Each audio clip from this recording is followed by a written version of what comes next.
अग्रवाल अस बैठे रहे इंदे पिता की गल लगी कि वरिष्ठ वकील रहे ने हीरानगर ने।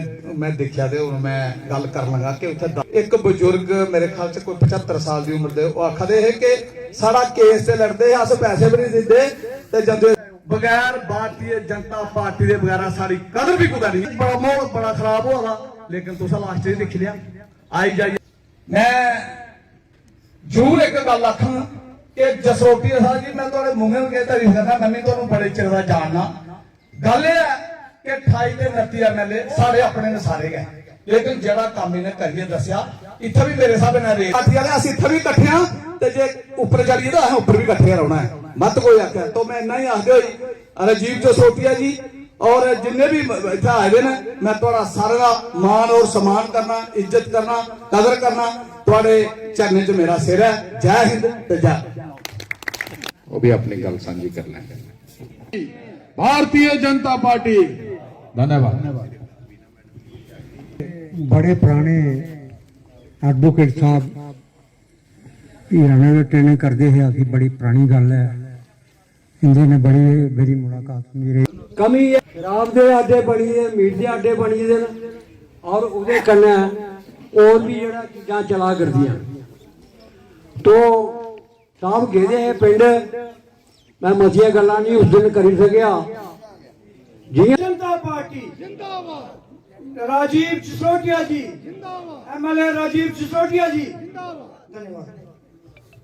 मंच पर उपस्थित साढ़े पूजनीय साढ़े ठाकर साहब उनके कन्ने बैठे रहे उनके सपुत्र श्री राजीव सिसोदिया एक्स मिनिस्टर मौजूदा MLA प्रोग्राम है। मैं अज तक अपना पिछले अरसे का जिन्ना भी इनके कोल कम लेई आना कुदे भी कदी ना नहीं होंदी। ऐसे लीडर ऐसे नेता जेडे डाउन टू अर्थ और जमीन कने जुड़े और हर बंदे का काम करने वाले क्योंकि सानू कोई उम्मीद नहीं रही रहती मुंह पर तारीफ नहीं है। इस वास्ते ऐसे लीडर का अं कभी भी दामन नहीं छड्डना। मतलब साड़ी झूले नहीं जरूरत होए जरूरत सानू रही है इन्हें एक बार जरूरत पौंदी है उसके बाद 5-7 सानू जरूरत पौंदी है बार बार ये हर टाइम। मैं अपने वार्ड दे ते मिगी ले चलो मैं मुबारक भी देनी उन्हें डब्बा भी देना चाहिए वो मैं इस वास्ते आखना जो सानू मान सम्मान जी पार्टी देंदी है वो ही है भारतीय जनता पार्टी। इन्ना ही गल आखदे होई मैं अपनी बानी इस छोटे जे नोटिस तो सारे आए काली स्नेह दे दिन मेरा निवेदन है सारे साथियों आगे कि फोन बंद कर लो और एक 2-4 गल्लां मैं आज ऐसी करनियां ना कि बुरा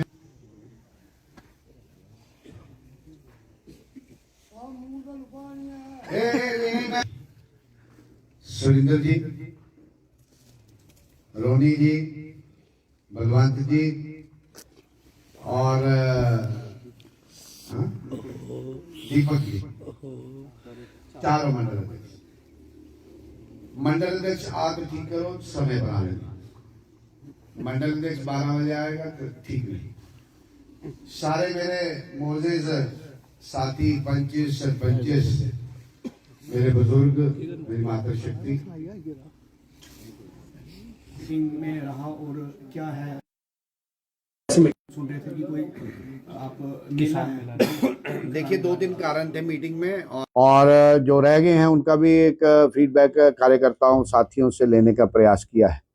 और असेंबली के बाद मेरा लगभग 1 को मेरा जाना आना हुआ और 2 तारीख से हम लगातार लोगों के संपर्क में हैं और तकरीबन अगर पूरा नहीं तो 80% कॉन्स्टिट्यूंसी का एरिया हमने कवर किया है।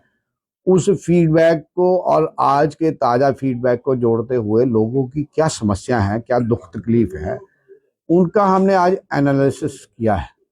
पर इसके साथ साथ ये देहात का क्षेत्र है जसरोटा और मैंने माननीय मंत्री साहब जावेद अहमद डार साहब उनसे एक प्रार्थना की थी और हमने पहले करना था मगर इस नेचुरल क्लाइमेटी की वजह से हम कर नहीं सके और उन्होंने मेरे को समय दिया है क्योंकि ये देहाती कॉन्स्टिट्यूंसी है, देहाती इलाका है। लगभग 90% लोग का व्यवसाय किसानी पे टिका हुआ है और हमारी जो इस कॉन्स्टिट्यूंसी की लोगों की बैकबोन ऑफ जो इकॉनमी है वो भी एग्रीकल्चर है। तो उसी के संदर्भ में हमने एक किसान मेला जसरोटा में प्लान किया था। मंत्री साहब का मैंने समय लिया है 2 तारीख को। तो आपके माध्यम से भी एक लोगों का फीडबैक हो जाए, लोगों से फीडबैक लिया है और आपके माध्यम से मैं निवेदन भी करना चाहता हूं कि तमाम जसरोटा कॉन्स्टिट्यूंसी और इसके पेरिफेरीज में जितने भी किसान साथी रहते हैं उनको एक अपॉर्चुनिटी है। मंत्री साहब रहेंगे, डिपार्टमेंट रहेंगे, एग्रीकल्चर एंड अलाइड डिपार्टमेंट्स, वो सारे साथी वहां रहेंगे। सरकार ने क्या क्या योजनाएं शुरू की है, क्योंकि मोदी साहब का एक लक्ष्य है कि किसान की आय दुगनी करना। और जब मैंने मंथन और चिंतन किया, बहुत सारी स्कीमें एग्रीकल्चर और अलाइड डिपार्टमेंट से रिलेटेड किसानों के लिए हैं। अब हिच कहाँ है, परेशानी कहाँ है कि बड़े सारे फार्मर्स को इन स्कीम्स का, जो सरकार की तरफ से चलाई गई स्कीम्स हैं, उनका पता नहीं। तो पता करवाने के लिए एक पहल, एक छोटा सा प्रयास हमने माननीय एग्रीकल्चर मिनिस्टर्स को के माध्यम से करने का हमारा प्रयास है कि एक का, पर आपके माध्यम से मैं तमाम किसानों को, जसरोटा कॉन्स्टिट्यूंसी के लोगों को और जो बाकी हीरानगर और कठुआ की कॉन्स्टिट्यूंसी हैं जो किसानी से जुड़े हुए लोग हैं, उनसे भी निवेदन करता हूं, अपील करता हूं कि 2 तारीख को आइए, उस किसान मेले का हिस्सा बनिए। और यही मेरे उनसे निवेदन है, यही मेरी प्रार्थना है। और जी जिस तरीके से नेशनल कॉन्फ्रेंस में ग्रुप चल रही है, कहीं ना कहीं मेंबर पार्लियामेंट आगा सईद रहुल्ला, क्योंकि नेशनल कॉन्फ्रेंस की 2 दिन की मीटिंग श्रीनगर में चल रही है जिससे डॉक्टर फारूक अब्दुल्ला अध्यक्षता कर रहे हैं, क्या आपको लगता है कि नेशनल कॉन्फ्रेंस की सरकार 5 साल चल सकती है? ये तो आपको उनसे पूछना पड़ेगा। जो आप कह रहे हो मैंने भी सुना है, प्रेस के माध्यम से सुना है, सोशल मीडिया के माध्यम से सुना है कि 23 साल से एक मेंबर उसको न्योता नहीं, तो कहीं ना कहीं गड़बड़ तो है, घर में कहीं झगड़ा तो है। और ये झगड़ा कहाँ तक चलता है और इसका असर कहाँ तक पहुँचता है, देखते हैं। लेट्स वेट वॉच एंड सी। इस झगड़े का फायदा लेगी? नहीं, घर में झगड़ा हो, कोई न्योता दे, तो Bharatiya Janata party political party, कोई धर्मार्थ संस्था थोड़ा है, पॉलिटिकल पार्टी है। जब ऐसे माहौल होगा, ऐसा वातावरण होगा, लोगों की डिमांड होगी, जम्मू कश्मीर यूटी के लोग चाहेंगे तो जब जो चाहेंगे तो वो करेंगे। केंद्र सरकार डिमांड श्री माता वैष्णो देवी यूनिवर्सिटी को लेकर प्रदर्शन लगातार हो रहे हैं, क्या देखते हैं यूनिवर्सिटी धर्म पर चलेगी या डायरेक्ट यूनिवर्सिटी चलेगी? देखिए, कई बातें होती हैं, यहाँ लोगों के सेंटिमेंट्स जुड़े होते हैं और जो जिस तरीके से कंट्रीब्यूट करता है तो उसी समुदाय के लोगों को उसका बेनिफिट भी मिलना चाहिए। इसमें कोई दूसरी बात है नहीं। अगर बाकी यूनिवर्सिटीज हैं, बाकी कोई ऐसी संस्था है जहां ऐसा प्रोविजन है, तो why not for Jammu Kashmir, क्योंकि एक सेंसिटिव इशू है और अकेला जम्मू कश्मीर से रिलेटेड इशू नहीं है। चंक ऑफ मैक्सिमम जो मेजॉरिटी पॉपुलेशन है उसके साथ जुड़ा हुआ ये सवाल है, वह प्रश्न है। सरकार, कई बार आप टेक्निकली और लीगली राइट हो सकते हैं, बट टेक्निकली और लीगली राइट होने के से भी ज्यादा लोगों के सेंटिमेंट, लोगों की इमोशन, लोगों की आस्था, वो बड़ी इंपॉर्टेंट रोल प्ले करती है। असेंबली में कोई प्रस्ताव लाया जाएगा? बिल्कुल लाएंगे। अगर कोई कानून में कोई अमेंडमेंट लानी है तो लानी चाहिए, हम लाएंगे। We will take the initiative. क्या कर सकती है सरकार, क्यों बिल क्या है, क्या लीगैलिटी है, कई बार मैं वही कह रहा हूँ ना, लीगैलिटी और टेक्निकलिटी से बढ़कर लोगों की आस्था है, वो बड़ा प्रश्न। मुस्लिम स्टूडेंट्स को टारगेट किया जा रहा है।